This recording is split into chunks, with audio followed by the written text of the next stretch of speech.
العالمین الصلاۃ والسلام علی رسولہ الکریم سیدنا و مولانا محمد وعلی آلہ واصحابہ اجمعین ومن تبعہم بإحسان الی یوم الدین اما بعد فقد قال اللہ سبحانہ وتعالی فی القرآن المجید والفرقان الحمید اعوذ باللہ من الشیطان الرجیم بسم اللہ الرحمن الرحیم طاسیم میم تلک آیات الکتاب المبین لعلک باخع نفسک الا یکونوا مؤمنین۔ اللہ تعالیٰ کے فضل اور توفیق سے آج ہم نے سورہ شعراء سے جو 19ویں پارے میں سورت ہے وہاں سے ہم نے تلاوت شروع کی ہے۔ شعراء شاعر کی جمع ہے، تو اس صورت میں آخر میں اللہ تعالیٰ نے شاعروں کی عادت بیان کی ہے۔ وَالشُّعَرَاءُ يَتَّبِعُهُمُ الْغَاوُونَ أَلَمْ تَرَ أَنَّهُمْ فِي كُلِّ وَادٍ يَهِيمُونَ کہ شعراء جو ہوتے ہیں نا وہ ہر وادی میں چڑھتے پھر رہے ہوتے ہیں، یہ ہر سرکشی کے پیچھے بھاگتے ہیں اور ایسی مبالغہ آرائی اور ایسی باتیں کرتے ہیں۔ وہ حالی نے الطاف حسین حالی نے کہا ہے کہ جہنم کو بھر دیں گے شاعر ہمارے، یہ شاعروں کی عادت ہے۔ تو اللہ تعالیٰ نے اسی کا یہاں پر بیان فرمایا ہے اس صورت کے آخر میں، اس وجہ سے اس صورت کا نام سورہ شعراء ہے۔ آغاز ہوا طاسیم میم، یہ حروف مقطعات ہیں۔ آپ نے قرآن مجید میں کئی جگہ حروف مقطعات کو سنا ہے، آج مناسب سمجھتے ہیں کہ تھوڑا سا اس کا بیان کر دیں۔ حروف مقطعات کا لفظی مطلب ہے وہ حروف جو کاٹ کر پڑھے جاتے ہیں، لکھے تو کٹھے جاتے ہیں لیکن پڑھے الگ الگ جاتے ہیں۔ جیسے الف لام میم ہے، وہ ایسے لکھا جاتا ہے کہ اگر آپ ان کے اوپر سے مدیں ہٹا دیں تو وہ ایسے ہی ہے جیسے علم ہو لکھا، علم تری کیف میں علم لکھا ہوتا ہے ویسے ہی الف لام میم لکھا ہوتا ہے، لیکن الف الگ پڑھتے ہیں، لام الگ پڑھتے ہیں، میم الگ پڑھتے ہیں۔ یہ الگ الگ پڑھنے کی وجہ سے ان کو حروف مقطعات کہتے ہیں۔ جیسا کہ اس صورت میں بھی طاسین میم کٹھا لکھا ہوا ہے، یہ تصم بنتا ہے لیکن اس کو پڑھا جائے گا طا الگ، سین الگ اور میم الگ، طاسین میم۔ یہ حروف مقطعات کہلاتے ہیں۔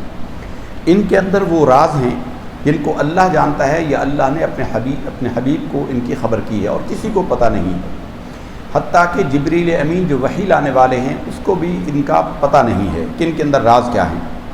جیسا کہ ایک حدیث میں ہے کہ جب یہ الف لام میم نازل ہوئی تو جبریل نے کہا کہ یا رسول اللہ پڑھیے الف، آپ نے کہا میں نے جان لیا، پھر کہا پڑھیے لام، کہا مجھے پتہ لگ گیا، پھر کہا کہ میم، پھر آپ نے کہا کہ مجھے خبر ہو گئی۔ تو جبریل امین نے کہا کہ یا رسول اللہ آپ کو کیا خبر ہو گئی، مجھے تو پتہ نہیں ہے۔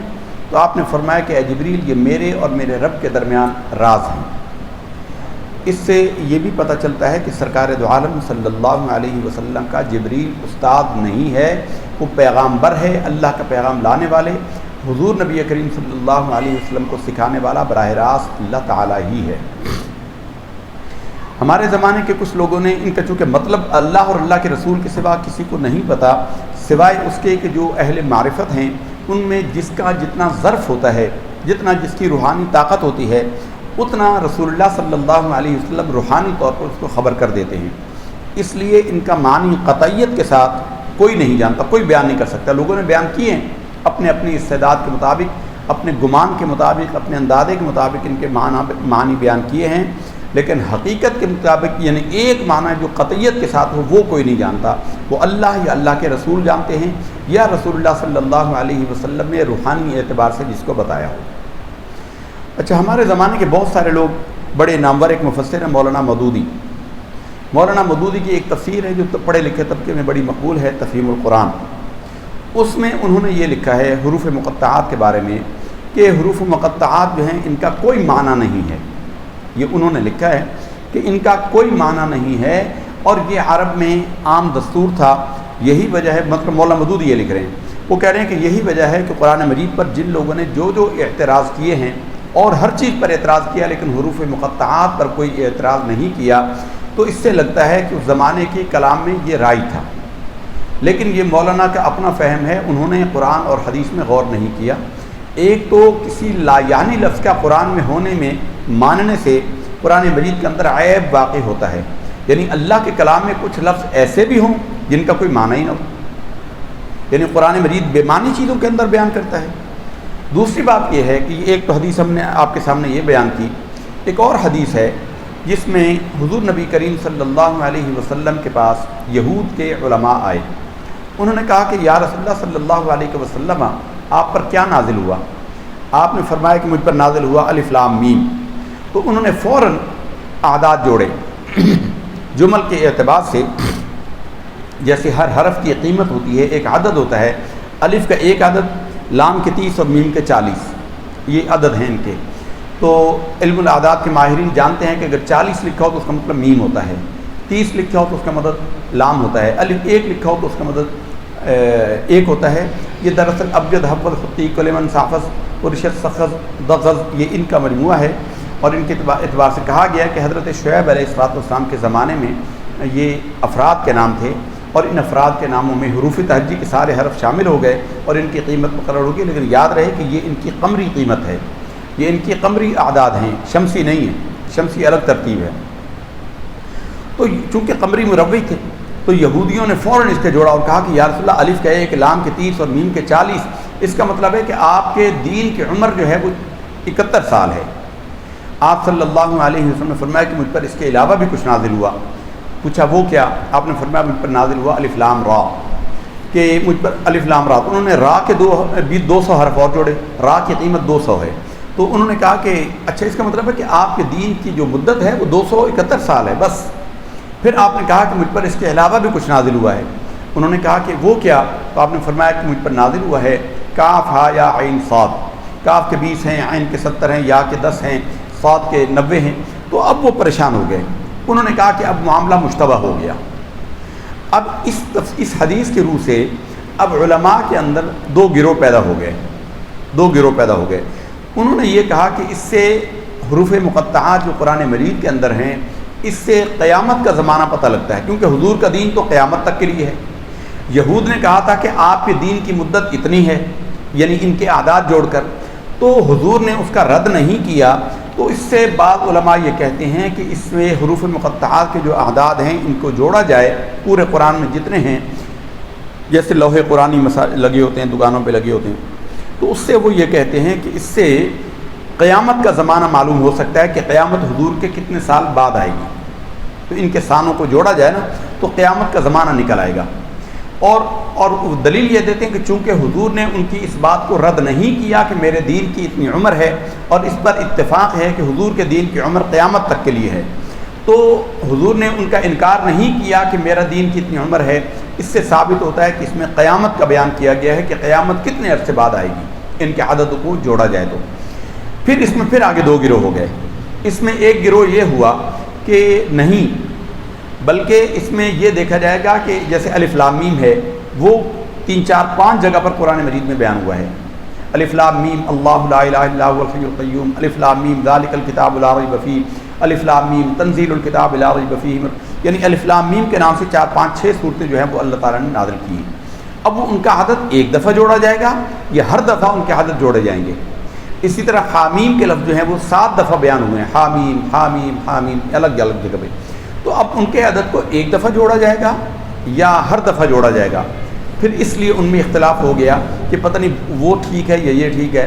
تیسرا گروہ یہ ہو گیا، انہوں نے کہا کہ نہیں، حضور نبی کریم صلی اللہ علیہ وسلم نے ان کو لاجواب کرنے کے لیے خاموشی اختیار کی ہے، اس سے قیامت کا واقعہ نہیں پتہ لگتا۔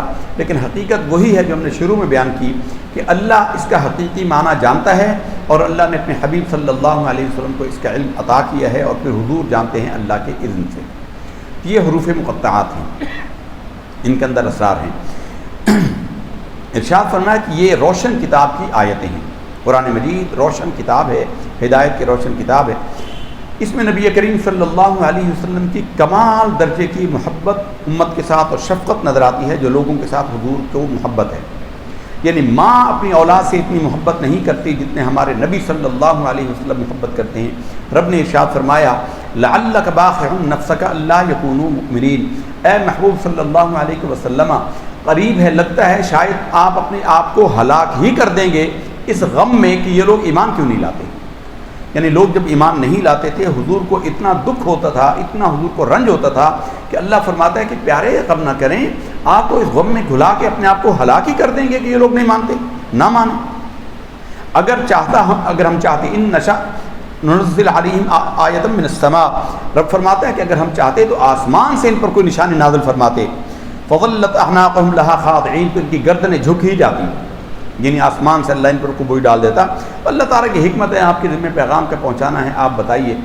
اس پوری صورت میں اللہ تعالیٰ نے انبیاء سابقین کی امتوں پر آنے والے عذابوں کا بیان کیا۔ پہلے بنی اسرائیل کا بیان کیا حضرت موسیٰ علیہ السلام کی زبان سے، وَإِذْ نَادَىٰ رَبُّكَ مُوسَىٰ أَنِ ائْتِ الْقَوْمَ الظَّالِمِينَ، ہم نے پکارا اس کے موسیٰ کو پکارا اس کے رب نے کہ اے موسیٰ ایک ظالم قوم کے پاس تو آ، قوم فرعون، وہ فرعون کی قوم ہے، الا یتقون، کہ وہ ڈرتے نہیں ہیں۔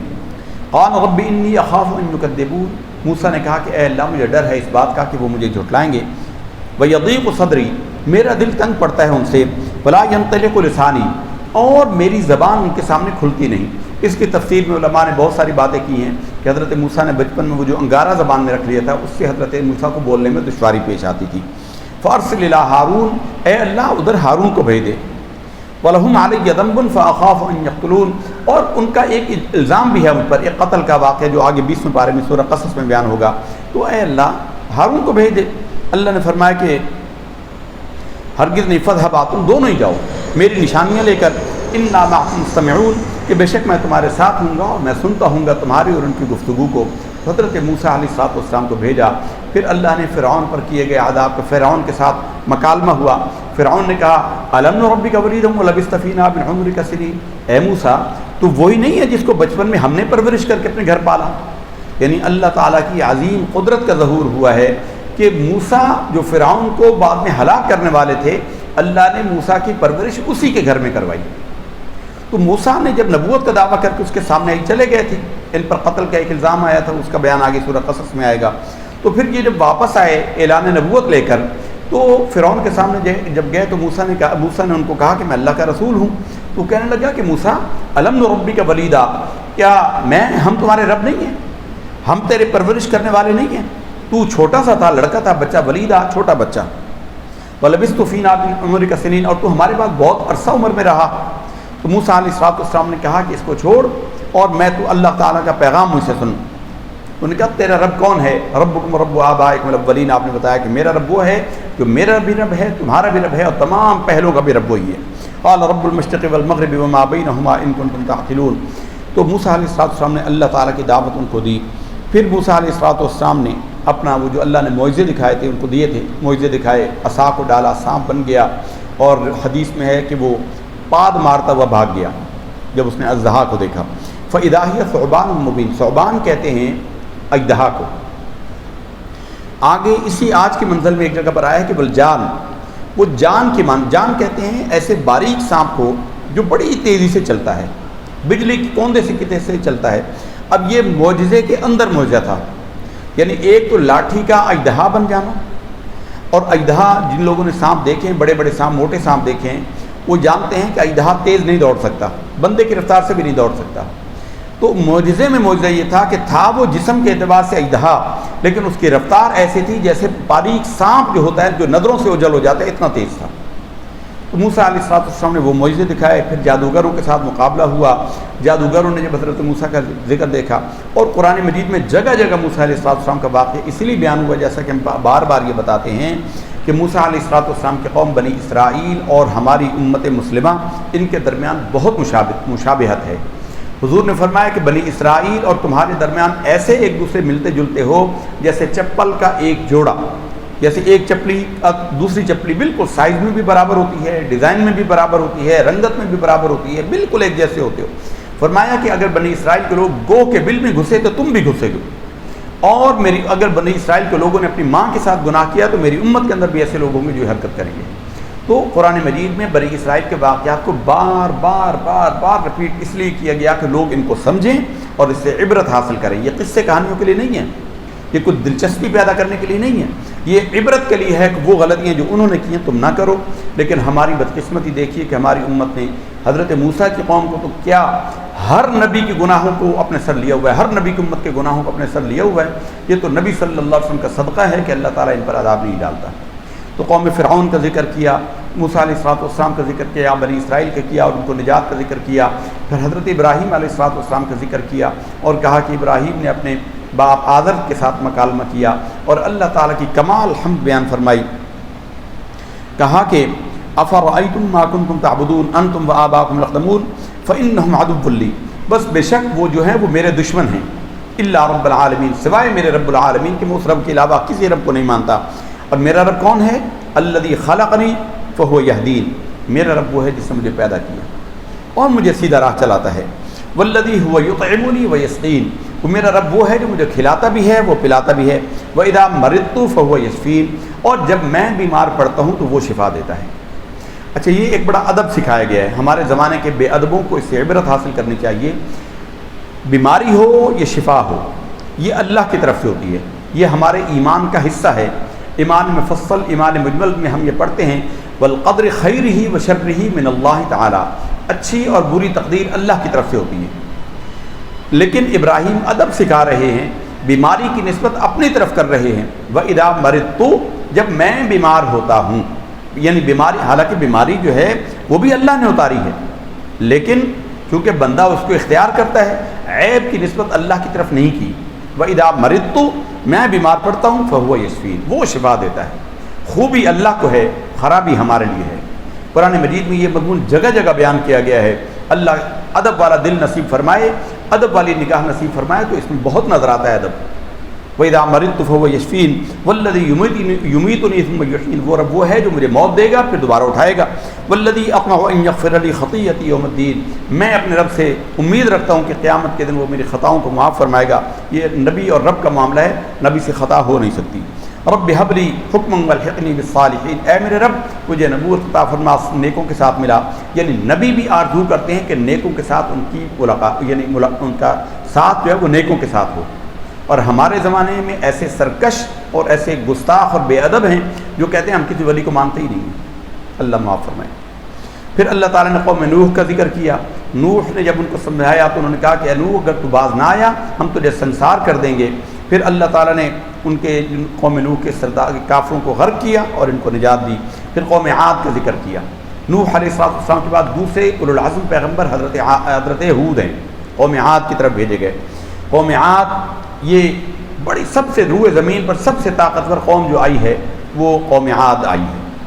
ان کے قد اتنے بڑے تھے اور ان کی عمریں اتنی زیادہ تھی کہ ایک عورت حضرت ہود کے پاس آئی اور کہنے لگی کہ یا رسول اللہ میرے لیے دعا کریں، میرے بچے جو ہیں وہ بچپن میں فوت ہو جاتے ہیں، جوان نہیں ہوتے، چھوٹی عمر میں فوت ہو جاتے ہیں۔ کہا کہ بی بی کتنی عمر میں فوت ہو جاتے ہیں؟ کہا یہی کوئی 300 سال میں، کوئی 400 سال میں فوت ہو جاتا ہے، یہ بچے ہیں۔ تو ان کی عمر اور ان کی طاقت سب سے زیادہ تھی۔ قرآن مجید میں ان کا بیان ہوا کہ جب یہ ہلاک ہوئے تو ایسا لگتا تھا کہ کھجور کے تنے گرے پڑے ہیں۔ پھر اللہ نے ان کا ذکر کیا اور ان پر آنے والے عذاب کا ذکر کیا۔ پھر قوم سمود کا ذکر کیا۔ قوم سمود کو عاد اخری بھی کہتی ہیں، دوسری عاد، حضرت ہود کے بعد ان کی قوم آئی تھی۔ یہ تبوک کے مقام پر، مکہ عرب شریف میں تبوک کے مقام میں ابھی بھی ان کے نشانات باقی ہیں، جہاں انہوں نے پہاڑوں کو کھرونچ کر پہاڑوں کے اندر بڑے بڑے محلات بنائے تھے۔ وَكَانُوا يَنْحِتُونَ مِنَ الْجِبَالِ، تم پہاڑوں کو کھروچ کر ان کے اندر محل بنا لیتے تھے۔ تمہیں اللہ نے کتنی طاقت دی۔ ان کے اندر یہ بھی سرکش تھے، فساد کرتے تھے۔ انہوں نے معجزہ مانگا، ایک چٹان کے اندر سے اونٹنی اللہ نے پیدا کی، بتایا کہ اللہ کی اونٹنی ہے، اسے چھیڑنا نہیں، برائی کے ساتھ نہ پیش آنا۔ ان ظالموں نے اس کے کوچے کاٹ دی، اللہ نے ان پر عذاب نازل کیا اور یہ ہلاک ہو گئے۔ پھر قوم لوط کا ذکر کیا۔ قوم لوط دنیا میں وہ پہلی قوم ہے، بدبخت قوم ہے، جو اپنی بیویوں کے بجائے لڑکوں سے بدفعلی کرتے تھے، یعنی شہوت پوری کرنے کے لیے اپنی بیویوں کے پاس نہیں جاتے تھے اور لڑکوں کے ساتھ کرتے تھے۔ شیطان نے ان کو یہ عمل سکھایا تھا۔ تو حضرت لوط نے یہی ان کو کہا، اتأتون الذکران من العالمین، کیا تم لڑکوں سے بدفعلی کرتے ہو؟ تمہیں شرم نہیں آتی اس طرح کی؟ تو یہ قوم باز نہ آئی تو اللہ تعالیٰ نے فرمایا، اور ان کی بیوی جو تھی وہ بے وفا تھی۔ حضرت لوط اور حضرت نوح، ان دو نبیوں کی بیویاں جو تھیں یہ خائنہ تھیں۔ اپنے شوہروں کی جو عورت خائن ہوتی ہے، خائن کی دو معنی ہوتے ہیں۔ خیانت کا ایک معنی تو ہوتا ہے بد کردار ہونا، عورت کا بد کردار ہونا، یہ تو ویسے ہی ہلاکت کا باعث ہے۔ لیکن نبیوں کی بیویاں بدکار نہیں ہو سکتی، یہ ضروریات نبوت کے اندر ہے۔ اب ہمارا تفصیل کا وقت نہیں ہوتا۔ نبیوں کی بیویوں کی خیانت کا مطلب یہ ہے کہ یہ اپنے شوہر کی باتیں باہر جا کر بتاتی تھیں۔ تو وہ عورتیں جو اپنے شوہروں کی باتیں، گھر کی باتیں، راز کی باتیں، چاہے میکا ہی کیوں نہ ہو، ادھر جا کر بتاتی ہیں تو وہ خائن ہوتی ہیں اور بدترین خواتین ہوتی ہیں وہ۔ تو ان کے اللہ نے فرمایا کہ اس کی عورت جو ہے وہ ہلاک ہوگی۔ فرمایا کہ رب نجنی واہلی مما یعملون، نوح نے دعا کی کہ اے اللہ مجھے اور میرے گھر والوں کو ان سے نجات دے، فنجیناہ واہلہ اجمعین، تو ہم نے لوط کو نجات دی اور اس کے سب گھر والوں کو، الا عجوزا فی الغابرین، سوائے اس کی بڑھیا کو جو غرق ہونے والے ہلاک ہونے والوں میں ہو گئی، ثم دمرنا الآخرین، پھر ہم نے تباہ کر دیا۔ پھر قوم شعیب کا ذکر آیا، ان کے عذاب کا ذکر آیا، اور آخر میں اللہ تعالیٰ نے فرمایا ہے والشعراء یتبعهم الغاوون، یہ ہم نے پڑھا۔ اس کے بعد سورہ نمل ہے۔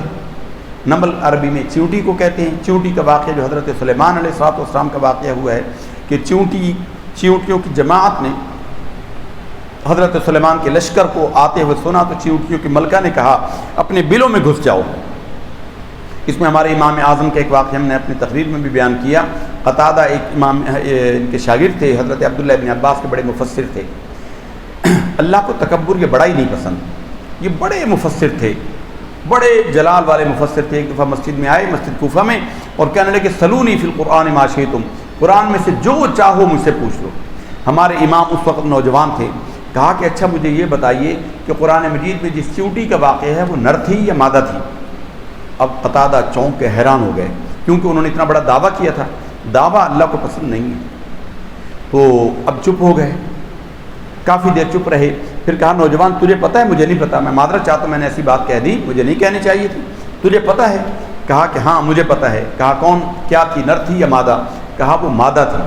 کہا دلیل کیا ہے؟ فرمایا کہ دلیل یہ ہے کہ قرآن میں قالت نملۃ، یہ قالت جو صیغہ ہے مذکر کے لیے ہوتا ہے، قالا اس نے کہا، قالت اس عورت نے کہا، اس مؤنث نے کہا، تو قالت کا لفظ بتاتا ہے کہ وہ مؤنث ہے۔ پھر ملکہ بلقیس کو لکھے گئے خط کا بیان ہوا، اور اس میں بڑی اصولی بات کی، ہمارا دل بہت کرتا ہے لیکن تھکے ہوئے ہم بھی بہت ہوتے ہیں اور آپ بھی بڑے تھکے ہوئے ہوتے ہیں۔ انشاءاللہ جب ہمارا درس قرآن کا سلسلہ باقاعدہ شروع ہوگا اس میں ہم اس کو بیان کریں گے۔ اللہ تعالیٰ سے دعا ہے کہ ہمیں قرآن حکیم کو صحیح پڑھنے، سمجھنے اور اس پر عمل کی توفیق عطا فرمائے، اور قرآن مجید سے رغبت عطا فرمائے۔ ہم تو صحیح پڑھنا ہی نہیں جانتے، اول تو پڑھنا نہیں جانتے، جو پڑھتے ہیں وہ صحیح نہیں پڑھتے، جو صحیح پڑھ بھی لیتے ہیں تو سمجھنے کی ضرورت ہی محسوس نہیں کرتے۔ اللہ ہمیں قرآن حکیم کے صحیح پڑھنے سمجھنے کا ذوق اور شوق عطا فرمائے۔ یہ رمضان کا مہینہ ہے، جتنے دن باقی ہیں ابھی بھی غنیمت ہے، کچھ نہیں گیا، مولوی صاحب موجود ہوتے ہیں، اور کہیں کوئی صحیح پڑھنے والا ہو اس سے اپنے قرآن کو صحیح کرنا سیکھ لیں، اور پھر جو دروس قرآن کی محفل ہوں تو ان میں ذوق کے ساتھ بیٹھا کریں، سیکھا کریں، تلاش کریں یا ارینج کریں۔ ہمارے نبی صلی اللہ علیہ وسلم نے فرمایا کہ قرب قیامت میں ایک وقت ایسا آئے گا کہ دین کا کام بھی پیسوں کے بغیر نہیں چلے گا۔ اب جس استاد کو آپ ہائر کریں گے، آخر اس کی فیملی ہے، اس کی ضروریات ہیں، اس کے بچے ہیں، وہ اگر آپ کو وقت دے گا تو اس وقت میں اگر وہ کوئی اور کام کرے تو پیسے کمائے گا اور اس کی ضرورتیں پوری ہوں گی۔ تو اگر آپ اس کی کوئی قدر و قیمت جانتے ہیں تو کوئی ایسا استاد مقرر کریں اپنے لیے جو آپ کو 2-4 گھنٹے پڑھائے اور اس کے بدلے میں آپ اس کو فیس دیں تاکہ وہ اپنی ضروریات کو پورا کرے۔ سب سے بہترین پیسہ وہ مصرف ہے جو قرآن سیکھنے اور سکھانے میں لگایا جائے، سب سے بہترین پیسہ۔ حدیث شریف کے اندر ہے، سرکار نے فرمایا کہ سب سے عمدہ اجرت جو ہے وہ قرآن پر لی جاتی ہے۔ اللہ تعالیٰ سے دعا ہے کہ ہمیں قرآن حکیم کا ذوق اور شوق نصیب فرمائے۔ وما علیہ الا البلاغ المبین۔ اللهم ارحمنا بالقرآن العظیم، اللهم انفعنا بالقرآن العظیم، اللهم زین اخلاقنا بالقرآن العظیم، اللهم نجنا من النار بالقرآن العظیم، اللهم انا نسألك رضاك والجنة بالقرآن العظیم۔ صلی اللہ تعالیٰ علی حبیبہ سیدنا محمد۔ یہ دینی مدارس، یہ قرآن